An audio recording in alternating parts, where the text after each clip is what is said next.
ಸದ್ಯ ಶಾಸಕರಾದವರು ಮಂತ್ರಿಗಳಾಗಬೇಕು ಅನ್ನುವಂಥ ಕನಸನ್ನು ಕಾಣ್ತಾ ಇದ್ದಾರೆ. ಮಂತ್ರಿಗಳಾಗಿದ್ದವರು ಉಪಮುಖ್ಯಮಂತ್ರಿಗಳಾಗಬೇಕು ಅನ್ನುವಂಥ ಕನಸಿನಲ್ಲಿದ್ದಾರೆ. ಅದರಲ್ಲಿ ಈಶ್ವರ್ ಖಂಡ್ರೆ ಅವರು ಕೂಡ ಒಬ್ಬರು. ಅರಣ್ಯ ಸಚಿವರಾಗಿ ಕೆಲಸ ಮಾಡ್ತಾ ಇದ್ರು. ಈಗ ಅವರು ಪದೋನ್ನತಿಯ ನಿರೀಕ್ಷೆಯಲ್ಲಿದ್ದಾರೆ. ಹೆಚ್ಚಿನ ಜವಾಬ್ದಾರಿ ಸಿಗಬಹುದು ಅಂತ ಸ್ವತಃ ಅವರು ಮಾತನಾಡಿದ್ದಾರೆ.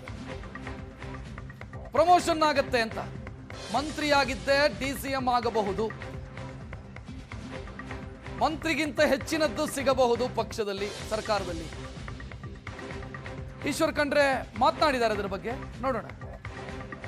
ಈಶ್ವರ್ ಖಂಡ್ರೆ ಅವರು ನಮ್ಮ ಜೊತೆ ಇದ್ದಾರೆ, ನಾನು ಅವ್ರನ್ನೇ ಮಾತನಾಡಿಸ್ತಾ ಹೋಗ್ತೀನಿ. ಸರ್, ಈಗ ಆಲ್ರೆಡಿ ನೂತನ CM ಆಗಿ DK ಶಿವಕುಮಾರ್ ಅವರು ಪ್ರಮಾಣ ವಚನ ಸ್ವೀಕಾರ ಮಾಡೋದು ಫೈನಲ್ ಆಗಿದೆ. ಅದರ ಜೊತೆಗೆ CLP ಸಭೆ ಇದೆ. ಸಾಕಷ್ಟು ಜನ ಅವರ ಜೊತೆ ಯಾರೆಲ್ಲ ಸಚಿವ ಸಂಪುಟ ಸೇರ್ಬೇಕು ಅಂತಿದ್ದಾರೆ ಅವರೆಲ್ಲ ದೆಹಲಿ ಮೆಟ್ಟಿಲೇರಿದ್ದಾರೆ. ನೀವು ಇಲ್ಲೇ ಇದ್ದೀರಾ, ನಿಮ್ಮ ಮನಸ್ಸಲ್ಲಿ ಏನಿದೆ?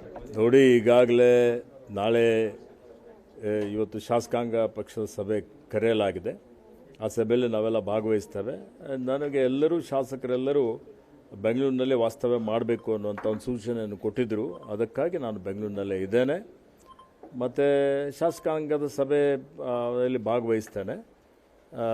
ಅದೇ ರೀತಿಯಲ್ಲಿ ಈಗಾಗಲೇ ವರಿಷ್ಠರು ಚರ್ಚೆ ಮಾಡ್ತಾ ಇದ್ದಾರೆ. ಅಲ್ಲ, ಏನು ನಾವು ತೀರ್ಮಾನ ಮಾಡ್ತಾರೆ ಅದಕ್ಕೆ ನಾವೆಲ್ಲರೂ ಬದ್ಧರಾಗಿದ್ದೇವೆ ಅನ್ನೋಂಥ ಮಾತನ್ನು ಹೇಳಲಿಕ್ಕೆ ಬಯಸ್ತೇನೆ. ಸರ್, ಇನ್ನು DCM ಸ್ಥಾನಕ್ಕೆ ನೀವು ಕೂಡ ಆಕಾಂಕ್ಷಿಗಳಾಗಿದ್ದೀರಾ. ನೀವು DCM ಆಗಬೇಕು ಅಂತ ಹೇಳಿ ಸಾಕಷ್ಟು ಜನ ಒತ್ತಾಯವನ್ನು ಮಾಡ್ತಾ ಇದ್ದಾರೆ. ನೋಡಿ, ಇವತ್ತು ರಾಜಕಾರಣದಲ್ಲಿ ನಾವೆಲ್ಲ ಒಂದು ಉನ್ನತ ಹುದ್ದೆಯಲ್ಲಿ ಇದ್ದುಕೊಂಡು ಒಳ್ಳೆಯ ರೀತಿಯಿಂದ ಆಡಳಿತ ಕೊಡಬೇಕು, ಸೇವೆ ಮಾಡಬೇಕು ಅನ್ನುವಂಥದ್ದು ಎಲ್ಲರ ಒಂದು ಆಸೆ ಆಕಾಂಕ್ಷೆಗಳು ಇರ್ತವೆ. ವರಿಷ್ಠರು ತೀರ್ಮಾನ ಮಾಡ್ತಾರೆ. ನಾನು ಅರಣ್ಯ ಸಚಿವನಾಗಿ ಅತ್ಯುತ್ತಮವಾಗಿ ಸೇವೆ ಮಾಡಿದ್ದೇನೆ. ನಿಷ್ಠೆಯಿಂದ, ದಕ್ಷತೆಯಿಂದ ಇವತ್ತು ಅರಣ್ಯ ಇಲಾಖೆಯಲ್ಲಿ ಎಂದೂ ಆಗದ ರೀತಿಯಲ್ಲಿ ಕೆಲಸ ಕಾರ್ಯಗಳು ನಾವು ಮಾಡಿದ್ದೇವೆ. ಇವತ್ತು ಏನು ಒತ್ತುವರಿ ತೆರವು ಮಾಡುವಂಥದ್ದು ಇರ್ಬೋದು, ಮಾನವ ಪ್ರಾಣಿ ಸಂಘರ್ಷದ ವಿಷಯ ಇರ್ಬೋದು, ಹೊಸ SOPಗಳನ್ನು ಇವತ್ತು ರಚನೆ ಮಾಡಿ ಅದನ್ನು ಅನುಷ್ಠಾನ ಮಾಡುವಂಥ ಕೆಲಸ ಆಗಿರ್ಬೋದು. ಇವತ್ತು ಬೆಂಗಳೂರಿನಲ್ಲಿ ದೊಡ್ಡ ಮಟ್ಟದಲ್ಲಿ ಒಂದು ಅತ್ಯುತ್ತಮವಾದಂಥ ಬೃಹತ್ ಉದ್ಯಾನವನ್ನು ನಿರ್ಮಾಣ ಮಾಡುವಂಥ ಒಂದು ತೀರ್ಮಾನ ಮಾಡಿದಂಥದ್ದು ಇರ್ಬೋದು. ಹೀಗೆ ಹಲವಾರು ಕಾರ್ಯಕ್ರಮಗಳನ್ನು, ಹಲವಾರು ಇವತ್ತು ಕೆಲಸ ಕಾರ್ಯಗಳನ್ನು ಅರಣ್ಯ ಇಲಾಖೆಯಲ್ಲಿ ನಾವು ಮಾಡಿದ್ದೇವೆ. ಹೀಗಾಗಿ ಇವತ್ತು ಸರ್ಕಾರ ಅಂದರೆ ನಮ್ಮ ಪಕ್ಷ ನನಗೆ ಇನ್ನೂ ಹೆಚ್ಚಿನ ಜವಾಬ್ದಾರಿ ಕೊಟ್ಟರು ಅದನ್ನು ನಿಭಾಯಿಸ್ತಾನೆ, ಮಾಡ್ತಾನೆ ಅನ್ನುವಂಥ ಒಂದು ಭರವಸೆ ಇದೆ. ಸರ್, ಈಗ DCM 3-4 ಜನ ಆಗ್ತಾರೆ ಅನ್ನುವಂಥ ಚರ್ಚೆ ನಡೀತಾ ಇದೆ.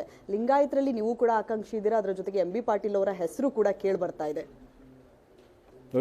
ನೋಡಿ, ಮಂತ್ರಿ ಇರ್ಬೋದು ಅಥವಾ DCM ಇರ್ಬೋದು, ಪ್ರತಿಯೊಬ್ಬರು ಎಲ್ಲರಿಗೂ ಆಗಬೇಕು ಅನ್ನೋಂಥದ್ದು ಪ್ರತಿಯೊಬ್ಬರ ಹಕ್ಕಿದೆ. ಆ ರೀತಿಯಲ್ಲಿ ಎಲ್ಲರೂ ಕೇಳ್ತಾರೆ. ಅದರಲ್ಲಿ ವರಿಷ್ಠರು ಏನು ತೀರ್ಮಾನ ಮಾಡ್ತಾರೆ ಅದಕ್ಕೆ ನಾವೆಲ್ಲರೂ ಒಪ್ಪಿಕೊಳ್ಳುತ್ತೇವೆ. ಅಂದರೆ ವರಿಷ್ಠರು ಏನೇ ತೀರ್ಮಾನ ತಗೊಂಡ್ರು ನೀವು ಹೇಳಿದ್ದೇನೆ.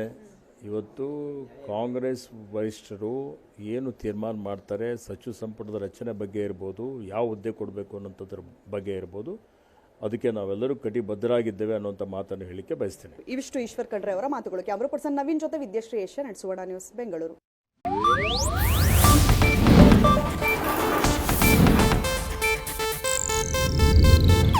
ಇದು ಏಷ್ಯಾನೆಟ್ ನ್ಯೂಸ್ ನೆಟ್ವರ್ಕ್ ಪ್ರಸ್ತುತಿ.